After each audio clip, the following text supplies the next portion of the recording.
Welcome to the Rick Helps Real Estate Show. Happy Thursday, Pat. What's up, Rick? How you doing, buddy? We're ready to go, right? Yep, ready to get everybody pumped up to buy a home.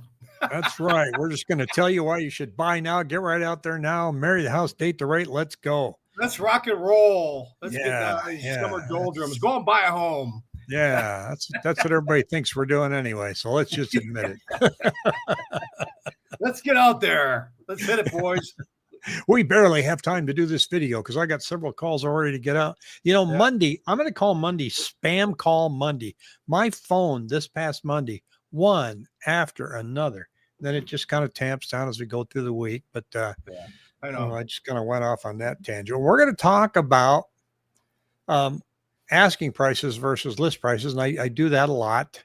And so here we go. Gorilla Gary. All right. He says, love the content. That's a great YouTube name. So we're going to show how the asking prices are coming down. The sales prices are coming down, but the gap between the asking price and sales price, if you're looking at selling, you may want to pay attention to this because there's a commentary this week on the Crawford report. I'll put it down below. It says there's good news for sellers in the active listing counts. They're no longer increasing every week. And we see that right here, that they're flat. And based on the numbers that I'm tracking now, we're going to be flat again going next week. Now, I expect going through the summer that we will come down a little bit. Remember, everybody, all the articles that you're seeing now, and you just alluded to one that said that, the listings have jumped way up, back up to 2019 levels. That's true. It's because we haven't had anything out there for a long time. And now that they're showing up, it's like, oh man, there's too many. Normal's 27,000 listings. We have 25,000 right now. So in fact, they went down. But then they go on to say that there's also bad news in the fact that they're not really establishing a declining trend. Talking about sellers here. They're merely holding steady while demand continues to slip slowly backwards. In other words, the asking prices are not following where the close prices are. And that's illustrated here by this chart that shows you that the asking price per square foot, the gap's a little bit larger than where the actual sales price is. But the thing to notice is the close price is going down at a steeper dive than the asking price. So the sellers are reluctant to hit reality right now. If you price closer to that asking price, you will not be sitting out there for the average of 79 days that we're seeing in the market. And in some parts of the valley, 90 days. They continue to say in this environment, it's unlikely that we'll see anything other than further price declines over the next 3 months. You heard that here first, didn't you? I think so. I think we've been talking about it since June, saying June, July, and August is going to be slow. Just slow. Yep. Slow. Prices going down. We'll go over the pricing here in a moment. It's a sharp reduction in mortgage rates could change the picture, but that still looks far from likely at the moment. So let's take a peek at where we're at in some of this stuff. I want to make sure I don't miss any comments here. Gorilla Gary says, might need distressed sellers to crack the market. Yeah, we might, but you know what, Gorilla, there's no distressed sellers. They're just statistically, they're not there. There's everybody. What's the percentage of people sitting under 4% now, Pat? I mean, I think it was like that number has obviously been declining, but I had that chart. I can't remember what it was. It was like it's over 70, 75, 75% or 3.5, 4. I mean, it's pretty dramatic. And that's, like we were talking yesterday, we went out for a soda, but we were talking about how this really we've been trying to analyze this market the last 3 to 5 years, and we've never seen anything like this in the last 50 plus years. I mean, we saw the crash, but then you can't. It's so hard for people to kind of get a peg on this because we've never been where we've had 70% of people at 4.5% or lower. I mean, what are they? They're sitting out there. So there's no history to look back to unless you go back to the 1940s. Yeah. So I mean, it's just that's why I think it's just been a very challenging or interesting market the last 2, 3, 4, 5 years. Here's the federal funds rate, and you can see 2008, the Great Recession here, and it says, here's how long that recession went, the big Yep. financial crisis, and rates went down.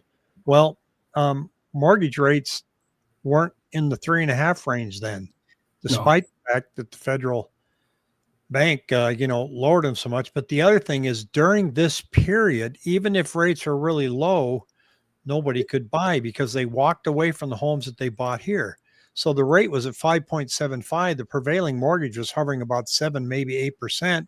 And people had interest only loans, 1% No, loans. I'll And take then, that back. I mean, just to jump in quick. I mean, we had the harp loans. We were doing 3.5. Back in 2011, 12, they were doing. yeah. We were doing those loans. Refinancing people on the harp loans. Okay. Yeah. Those. That's so they weren't. They were. Not to counterpoint against you, but I mean, we had. Three. That's where they were saying, hey, okay, we don't care about the appraised value. You just can refinance your value and keep it at that. So, Well, it was to helping them hang on to their homes, but we weren't seeing a pool of buyers coming in. No. Purchasing like we did here. Okay. So in other words, the rate went way down at the pandemic and they kept it down here in the basement. On top of that, they were sending you checks from the treasury, $1,200, $2,400. You didn't have to pay your rent. And so during this period, home prices escalated between 2020 and 2022. Now rates have gone way up. They're barely starting to come down now. And we don't know how this is going to unwind. We're looking at our average, that's our average list price per square foot. This one I wanted to show you. Average sales price per square foot now is sitting here at $298, down from a peak of $316. And if I look, it's down to where it was in May of 2024. So all the prices have gone down. In a year, it's kind of flat. And that's when I look here and see our annual appreciation is showing us up 2.2% for the year. So we were up 4.3% last year. So expect a news article that says that house price appreciation has dropped in half. I'll be coming to a news station near you. Here's the average list price per square foot coming down. It's mirroring 2022. Seasonally, we do that. The closer we get to summer, and we are in summer now. But yeah, going back to start, I mean, we haven't been here before like that. So, I mean, I think that's the problem that people are trying to, we're trying to over analyze stuff. But like I said, it's tough to analyze everything and see because we've just never had anything to compare it to. So I think my short answer for PR here is: do you think rates will come down given the pressure being put on Powell currently, or is that beyond his control? I don't. They can put all the pressure they want on him. I don't think you're going to see it move mortgage rates much. No, and he doesn't bend the pressure either. I'm sorry. Well, I wish Trump would kind of shut up on that end because the more pressure he puts, and if Powell does something, the market's going to probably take it for that. I mean. I just wish he'd just be quiet on that end and realize that I kind of know what he's saying. Maybe is that the Fed has been really off target the last 3-4 years. They've been behind the 8 ball just about every move that they make. Well, if he moves because of verbal pressure, he's going to ruin his credibility. Oh yeah, and the thing of it is, even if the Feds do drop a quarter or half. I mean, the last time they did it back, last year, mortgage rates went up. So, I mean, the federal funds rate is a short-term rate that banks use to borrow money, amongst each other. I mean, it has somewhat of a, short-term effect, but, it doesn't really affect the long-term. The 10-year bond is really what obviously mortgage-backed securities market is based on. So, I mean, really, people have to realize that you have to watch the 10-year bond, not what the Fed's doing. I mean, I just so every time that, they've had these moves, people call me up. Oh, I hear the Fed's, drop rates. No, actually mortgage rates went up today because, the Fed, the 10-year treasury is always looking 5 to 6 months out. Once again, one thing I am looking at, pull up on my screen, if you can pop. One interesting correlation that we talked about this before. This is the Federal Reserve MBS, their MBS historical results. It's awful. It goes to show. You notice here that they have not been buying it. I know you can't probably see this. Maybe they've had no or very activity whatsoever 20 and 24, 25. But if you pull back, I'm going to pull back to September of 22. Actually, I'm going to go with 22. Yeah, here. We had them purchasing. Look at the amount of MBS securities that they're purchasing month over month. I mean, you're talking July of 21 to August of 21, 100 billion, 98 billion, 107 billion, 106 billion in October of 21, 96 billion. Then all of a sudden you kind of start trolling through to 22, 52 billion, 38 billion, 40 billion, 34 billion, 13 billion by July, June and July. July and August of 22, 12 billion. August to September, 7.8 billion. And all of a sudden by September and October of 22, the desk does not have any agency operations scheduled for this period. Kind of ironic that if you look at when rates went up, or what rates went up, let's see if we can pull it up here. Right here, look at this, August, September, right here, right? Look at how they just started going up after they stopped buying. So they're obviously the Treasury's got that in their back pocket too to certainly suck up some of that MBS, supply. But if you watch that, it's amazing how they're doing 100 billion, 100 billion, 120 billion, and all of a sudden they stopped in August, September 22, and boy, rates went up. So it's gonna be. I'm sure they're. So you're basically saying there's more moving parts than the Fed. So yeah. I mean, they could. The Treasury could be sucking up, buying MBS. They stopped buying in August and September 22. And it just, the chart aligns perfectly with rates going up because they were sucking up all that supply. Now, do they have the money to be buying $100 billion a month? Obviously, but that's kind of a tool that they could be using that you're not going to probably see that announced every day. Well, Pat, Rusty's asking you a question. You're saying, can home equity loans, not a reverse mortgage, be called at any time? He said, I've noticed that almost all of my coworkers have taken out massive home equity loans, and I wonder what would happen if these get called due to dropping values. I'm going to guess that the values are going to have to drop significantly before they start calling in those loans, right? No, they wouldn't call them. They really can't call them in technically what they could do is basically say, okay, we're going to, you can't tap into anymore. You can't tap into it anymore. But that only really happened. That happened back in the bad years, when, they're cutting off, they were closing, just not to kind of close them. They can't really call them. I might be wrong. The only time they can call them, obviously, if you're default on them, but they might cap it and say, okay, hey, you get a $50,000 line. You're at 40,000. We're gonna close that. We're just gonna not allow you to borrow anymore. That happened in the past. Will it happen? There's trillions of dollars of equity still out there. That would have to be something dramatic. I just don't see that happening right with this current environment. I wanted to share something here real quick. I've got a link in the top of the comment section and a link down the description. Well, can I jump in real quick? One thing that home equity lenders could do is certainly they could tighten up their loan, when they're doing new loans. They can say, okay, we're only going to, they can certainly tighten up their guidelines. And that's what happens with Fannie Mae and Freddie Mac when they start to see things get kind of jiggy. They'll, from core, any type of Fannie Mae release, Fannie Mae 3.0, whatever, all of a sudden you see these mortgage people complaining on Facebook, like, I can't get this loan approved, at 720 FICO score, the DTI is only this. You start to see some stuff like that, evidence where they can tighten the screws behind the scenes and you don't know why. But just you can start to see people complain, like, I can't get this loan approved. So, well, this is not a newsletter, but it's a market report. So that in that link that I provide there, you can go to a landing page. It'll ask you for your name and email and your zip code. And there's a little box there where you can tell me what else you're looking for. In other words, hey, I'd like to see what my foreclosure rate is in my zip code or how many active foreclosures I got.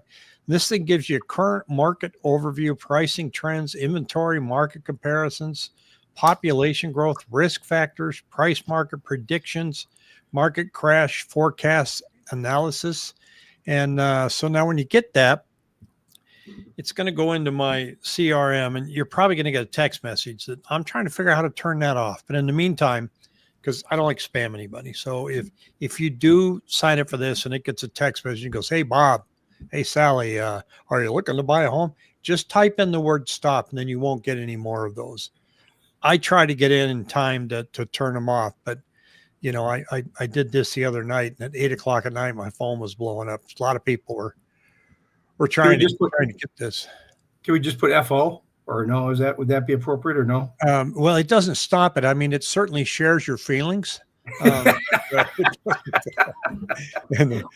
I see it when I go back and look at the history. Rusty says, I don't think it would happen, but I was curious. Loans are called because Google says yes, but a lender called said not no. Yeah, ask Chat GPT and see what they're saying. There are some changes here with U.S. home mortgage regulator considers Bitcoin. What can you tell me about that, Pat? The honest answer is nothing right now. I can't tell you a damn thing. Honestly, they're considering. They're considering. I mean, well, I mean, yeah, I've heard it, but an asset, right? Yeah, I mean, they proposed it, so I'm sure. You know, the problem is, you know, Congress can propose something, but then Fannie Mae and Freddie Mac's got it. You know, they've got there's going to be a whole thing of guidelines, obviously, that they've got to go through. So it's probably something that, I mean, I haven't really, you know, like I said, I haven't taken 5 seconds to look at it, honestly, but probably be about 5, 6, 7, 8 months out, probably, if something like that, you know, they'd have to do it. It wouldn't be right away. Well, but that just, again, adds to what we're seeing right now. In other words, all of the hesitation. There's hesitation because, well, you know, the tariffs are going to cause inflation. So central bank is saying, well, we don't know if it's going to cause inflation. We don't know the extent of it. So we're going to pause. We're going to wait. Consumers are going, well, we're going to pause. We're going to wait. Sellers are saying, well, we're going to wait. And then we've got this big, beautiful bill trying to get passed. So people are going, well, we're going to wait and see how that shakes out. Then on top of that, you've got, you know, where price is going to be. Let's wait and see. So and then affordability. I mean, waiting and seeing is what a lot of people that can afford to buy a home are doing, so they can, you know, get a better price or better terms. But we can't ignore the fact that there's a large pool of people that says, yeah, unless we get a break in prices or a really severe break in interest rates, I can't play. Yeah, I can't get in. Sounds like the last girl I dated, I asked her to marry me, and she goes, I think I'm going to wait. Yeah. Are we 23 minutes in yet? No, we're 18 minutes 18 minutes in, yeah. But Chat GPT says can be called at any time, but hardly say Chat GPT is a reliable source. I would agree with that. So I think we're seeing, that's why we were laughing and joking when we started and said, we're here, buy now, let's go, you know, and because we always get accused of being cheerleaders, but we just want to share the numbers of what they're at right now. And then now this chart I'm going to show you where homeowners are over their exclusion limit. Pat and you and I have talked about this before. Homeowners face a stiff penalty for staying in their homes too long. They call it a hidden home equity tax. Basically, what this article is alerting to is there's 48.5% of us here in Arizona that are over the threshold. In other words, capital gains tax for a single person is $250,000. For married couples, $500,000, and 48% of us are over that because they didn't index it to inflation. If they'd have done that, now single person would be $600,000. We'd be $1.2 million per couple. And that's another reason for, besides rate lock, for people. I mean, face it, there's some people out there got tremendous equity that would love to cash this out, downsize, and, you know, get a motorhome, do anything, but you got that big capital gains thing hanging over. Now, me being the guy that I am, I'm like, get rid of it. Yeah. Well, I don't know if what about not just get rid of it, just raise it up. I mean, raise it up, you know, index it where, like you said, that was in 1997. Either or. I mean, if you were to look at how much income we get from that as far as a are 37 trillion dollars in debt. You probably don't even see it. Get rid of that. Not paying for Sesame Street in Iraq. I don't know. It's like, it's not, I can't see it being that big of a number, but I can see it being, I think, an easy incentive to see more inventory start coming on board. Well, I think it would be definitely a positive in your face change, versus behind the scenes type. Sometimes these changes are made and you don't even really know that they're going on, So, well, it's still better than what they used to have before 1997. You had to save the receipts for any improvement that you made on your house for every house that you bought. Yeah. So that when you eventually sold and you had capital gains, you had to use those receipts to offset it. Yeah. Like, oh, geez, that's right. I put in new windows back in 85. Yeah. Where did we file that? So they said, hey, this is complicated. Let's make it simple. It was an accounting nightmare. So, but I think to go back to what you were saying about everything waiting. I mean, rates. I mean, rates. We talked about rates. I mean, right now, we had a good day. We've had a good day. The last today we had the market was up to 5.5% coupon. It was up 32 basis points. I mean, the 10-year Treasury was at 4.25 up here. But I mean, it just the trend is definitely friendly right now. You look at the last. This is the last month. Let me see here. I can show. I mean, this is the last 5 days. These are prices. So as prices go up, rates go down. So the bonds have been gathering strength certainly the last. You look at the month. This is a month. They've been, prices have been going up, rates have been going down. So we've still been stuck in that range. But the trend is definitely friendly the last month, 30 days, and it just seems to me like. Going back to waiting, I told you this in a quarter will get you a cup of coffee. I just feel as though, and I saw this mentioned a couple times on Facebook by a couple other mortgage people. They just feel like there's kind of maybe this huge shadow buyer market out there. But I think you and I have talked about this with tariffs. I mean, we said this about 3 months ago. There's probably still going to be a nothing burger, and I don't think it's going to do anything. It hasn't proven anything. It's just going to die. I think it's just going to die. It's going to die a slow death. I mean, all that hoopla. I mean, we saw all that hoopla April 4th, or I think it was Liberation Day or whatever. Yeah. And, but the 10-year Treasury, I've been watching it. I don't really care what the Fed's doing, believe it or not, because it's really the 10-year Treasury is going to be that day-to-day market to market. How that's going to tell you exactly behind the tea leaves, and the 10-year Treasury just. It's been kind of, the CPI comes out, the PPI comes out, all these numbers come out, the PCE, and the 10-year Treasury has just been kind of a muted response based on, I've said this a couple times, but, a year and a half ago, my God, we used to have to hold our breath and, with trepidation to see what the PCE or CPI numbers would be, and inflation was going through the roof, and, the market would come out and, the bond market would be down 70 basis points, 75 basis points. We're just not seeing those whipsaws anymore, so it seems like all the news is muted. And, you got the Feds, what are they going to do? The tariff. My gut says we're going to go through June, July, and August, kind of the nothing, just a blah, hot, dry summer. But then come September, October, you got the tariffs you got that. We're kind of through that tariff news. Okay. I think all the unknowns will be known by then, whether it moves sales or not. I don't know. I mean, look at what Jackie said here. All our listings suddenly being shown last couple of days, phone hasn't stopped. So she's getting a lot of phone calls. Jessica told me that last week she had 4 listings that all had appointments, and on the weekend they all got canceled. It's just a strange time. Interesting. I've been seeing I was going to comment. I saw last couple of weeks, these mortgage guys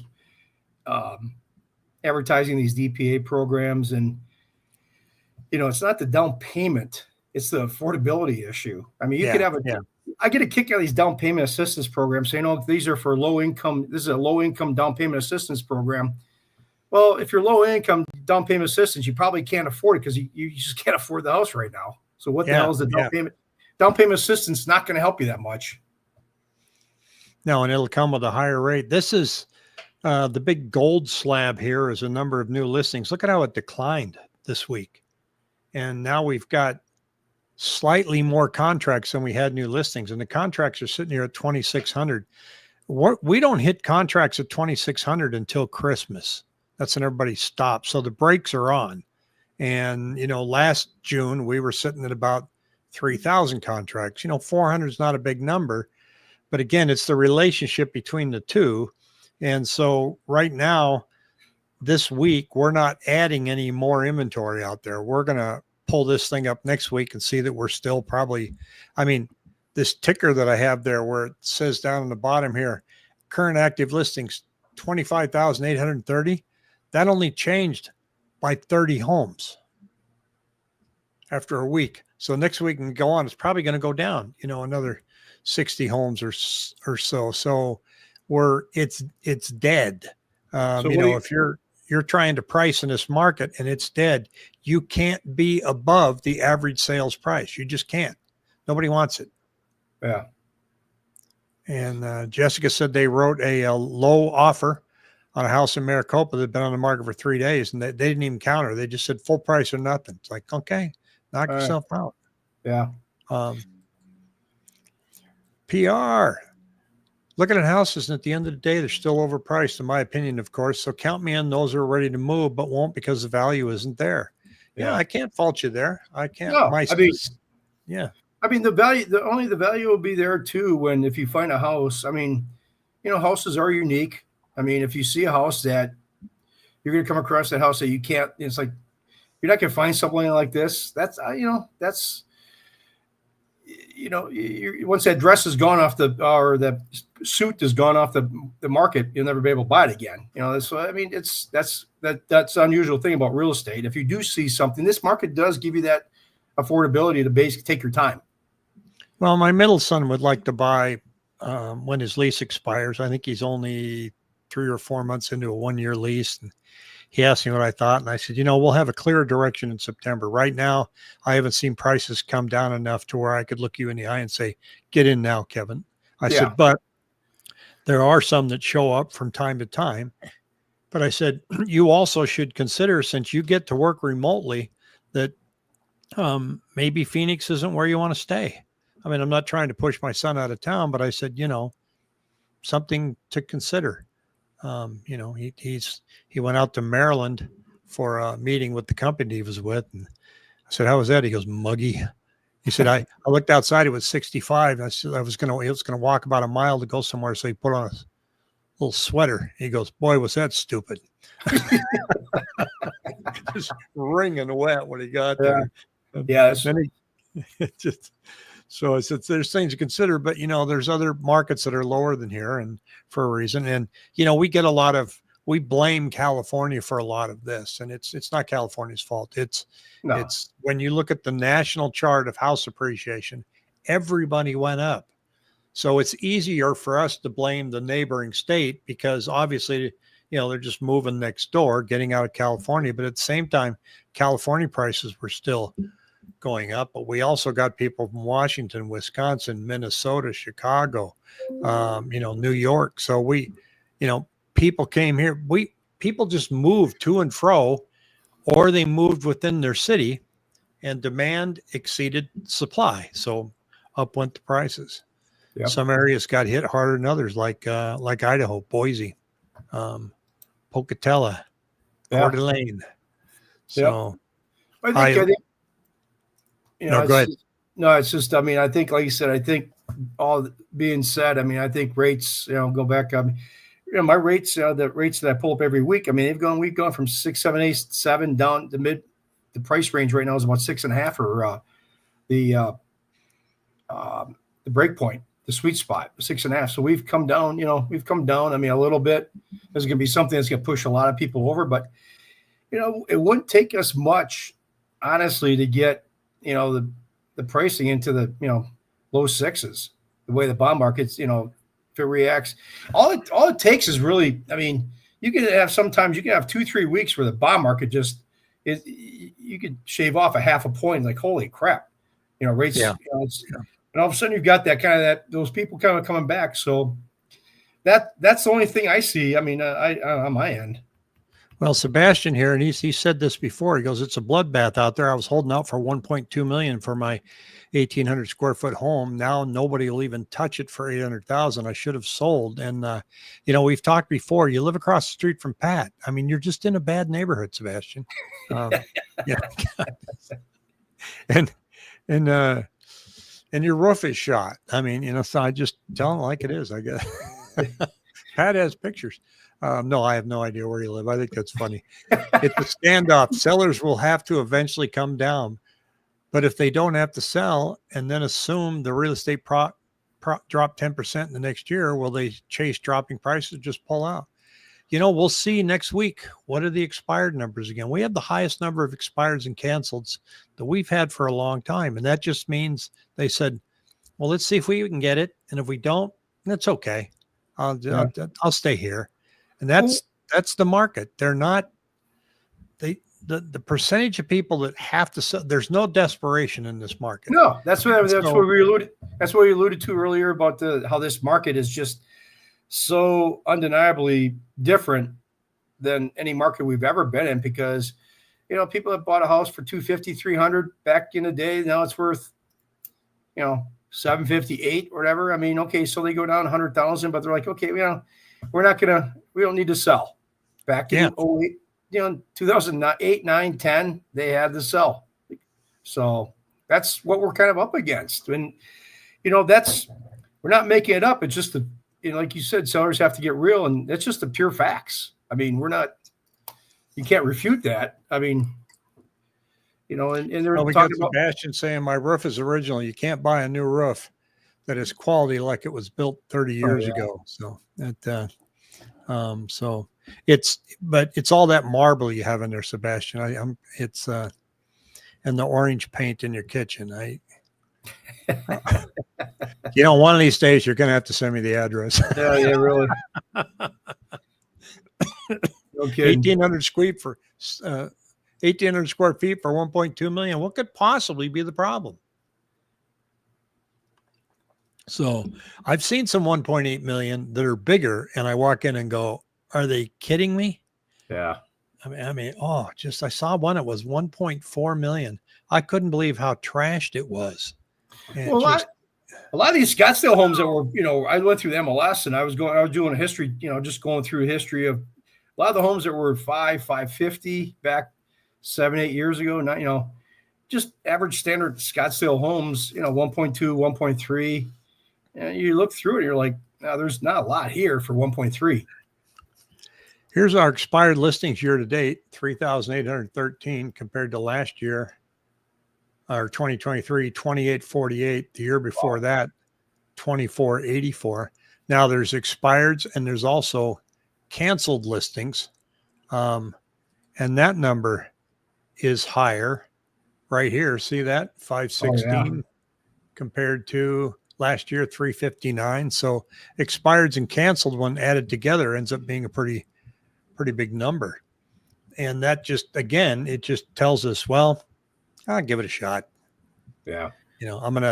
Here's what I want to get out of it. If I don't get it, I'll stay. Why would I move? I got a 3.5% mortgage. I don't want to jump to a 6.5% mortgage. So I have no incentive. And so it's, so I think as we look through the summer right now, I mean, there's no doubt July and August are going to be just right where we're at right now. Mortgage rates probably going to stay maybe slightly lower. House prices are coming down about 1.7% a month right now. Not a big number, but it is declining. That's the sales prices. The asking prices are coming down 8%, but the sales price come down at 1.7. So hopefully they'll kind of close the gap a little bit. Yeah. But I'm all eyes in September as we sit there, and not like September, some magical month. September to me just says, okay, now we know more stuff. That's my theory, is that we're going to know more stuff. We're going to be, 1, 2, 3, 4, 5, 6 months in this tariff crap. We're going to be the Fed, the CPI. We're going to have several more months of, CPI, PPI numbers. The inflation's been subdued the last. It's around 2 according to the government stats, 2.4, right around there, give or take. So, I mean, you look at the picture, I mean, inflation's been coming down. We're not at 9. I mean, but the problem is affordability. And you know what? Inflation is still there. You know, it's still expensive. All this crap is still expensive. You know, insurance, that's what's kicking everybody's butt too, is homeowners insurance. You know, that hasn't been a friend to anybody, you know? No, that's something that could have the opportunity to come down. Let's hope it does. Yeah. I think I'm not going to hold out hope on that one. I mean, yeah. these insurance companies, I mean, Jesus, don't get me started on that one. God. Well, things burn down in California and somebody's got to pick up the bill. And I guess we are, huh? So yeah, exactly. You look here at this market report that I got for Peoria, just to kind of show you what I'm seeing here. It's saying, the Peoria housing market shows signs of slight cool down with the average home value around 654, reflecting a modest 1.3% decline year over year. So it says with properties spending between 66 and 77 days on the market on average, this area represents a moderately competitive environment for buyers and sellers. And we're seeing that a lot of places, especially in Buckeye and Maricopa, where their CMI is down to 53, something like that in Maricopa. I'll pull that chart up here in a second. I didn't put that out there, but I just wish, the Cromford market used to update these charts. Let's see if they did this one yet. And here it still says May 1st. It drives me nuts, but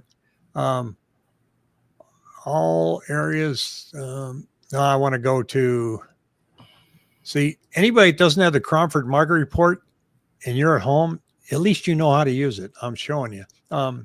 Here's Buckeye at an index of 50.6. And Maricopa 53.4. Anything around 100 is considered a balanced market. So now those negative numbers by the -7, -1 on the third column. That's the index change from the week prior. I just want to clarify. That's not house price changes. Yeah. Sebastian said he had to spend my $120,000 down payment to buy a new truck. Jesus, what kind of truck do you buy? Yeah, I don't know. They're not cheap anymore. I can tell you that. I mean, kidding. Well, we know who to call if we're going to move. We get is home insurance thing a problem just here or nationwide? Nationwide. They're killing us. They're just killing us. Yeah, it's just Sentiners, welcome says here there's a house near my apartment building that was listed in March for $510. Every month they've been cutting the price because nobody's buying. It's at $460K right now and still not a bite. It's neighborhood by neighborhood. I saw one in Chandler. I wasn't that impressed with it. It was $420,000. They marked it down to $390 and they got a contract. I don't know what the price is, but it's only a little 2-bedroom. But I guess when I look at that house and I see that it's $510, I'm going to ask myself, well, what should it have been? In other words, when they originally listed it, did $510 fall into the comps that goes, well, my neighbor house sold for $500, my other neighbor's house sold for $505, I can go $510. When in reality, maybe they should have started at $475. But, without having the numbers in front of me and looking at it, like I can't tell. Like we sent out a price estimate today for a home and it had a range. And what I told the homeowner, I said, you're not going to get the top of the range today. In fact, even pricing your homes in the middle of the range right now is tough with the environment that we're in. But when you send somebody a range, they always want that top number, right? Mm-hmm. Yep. It's worth 420 to 510. All right, well then crap, give me 510. I can't give you anything. We can price it at that, but you're going to sit there. Ernie says, my insurance on my new home in Arizona is significantly less than my current home in Delaware. Plus the taxes are 1/3 of Delaware, and Delaware is one of the least expensive around the area. Same company, by the way, he says. Yeah, but it's probably higher than it was last year. But our insurance rates are not bad compared nationally. Oh, no. I mean, we're kind of like a non-eventful state in terms of hurricanes, tornadoes. Get dust. Car insurance isn't great. Yeah. That's expensive. Yeah. I wish they'd quit stealing them. That would help us. So Well, it's an interesting journey. Is there any? I mean, we had the Fed speak this week. That didn't even move rates. Is there anything on the calendar next week? I got a couple of parties to go to. Is Okay, that that'll that'll grow the economy by leaps. It's so hard to measure. next week is going to be kind of a probably a nothing. I mean, in terms of news, I mean, the problem is you got 4th of July, so I think people are going to start being that 4th of July is on a Friday. I'd be a betting man. People start kind of, the traders will start leaving Wednesday afternoon to make it a 4-day weekend. Yeah, you think about that. We're at 2,600 contracts now. Wait till the 4th of July. Yeah, next week. That's next week. So I mean, yeah, nobody's going to be. But next week we got actually the jobs coming out Thursday. We've got the payroll on Thursday, next Thursday. So that'll be kind of interesting to see because obviously the market closes at 2 o'clock Eastern time, 11 o'clock our time on Thursday. So but the payrolls, that's going to be interesting to see what happens on Thursday. Unemployment rate. You get the ADP numbers coming out on Wednesday. The JOLT comes out on Tuesday. Job opening and labor turnover report. But once again, once we get through, like you said, you and I were talking about September, October, there's going to be a lot more. Nobody can say, oh, well, let's wait and see. Because we're already seeing what we've been waiting and seeing for the last 6 months. So yeah, you're right. You're right. It just, the busy January that we were told was coming, it never showed up. Well, we said it was going to be a nothing burger this year. But the optimism was there, and people priced optimistically. Ernie says, yeah, it balances out. You win somewhere and lose somewhere else. Well, except for New York. New York taxes everything, Ernie. We had a city tax, a county tax, a school tax, a toll road, state tax. New York taxes you for breathing. I love upstate New York, but holy cow. First time I moved out there and I saw what my school taxes were. Then I get to the school meeting and they tell us all that we need to bring our own Kleenexes and paper towels. And I said, why? They said, well, the stuff that the school buys, they're too rough on your nose. I go, oh, I just saw my tax bill. Are you kidding me? So, hey, if you haven't signed up my newsletter, I know I just glazed over this chart here, but it comes out every Monday morning and you can look at the chart and look at the commentary. And Pat puts in his little opinion there from time to time. And if I don't forget on Friday, but too, if anybody's got, we've mentioned before, if anybody has got a home that they want, we got, those property profiles that we can send out. If you send Rick the address, we can send you kind of that 5 or 6 page summarize on, pretty much I could pull up properties at pretty much, in the country, throughout the country. So, yeah, it's a very detailed report, but I encourage people when you look at it, really look at the data, look at what the comps are. And remember, comps are yesterday. Yeah. And so you've got to look at trends and you've got to look at kind of where the mid range is. For the example that we just saw from one of our viewers here that said, they started out in 5s and now they're down at 460 and still haven't been. I know a lot of homes are out there that just nobody's even going in them.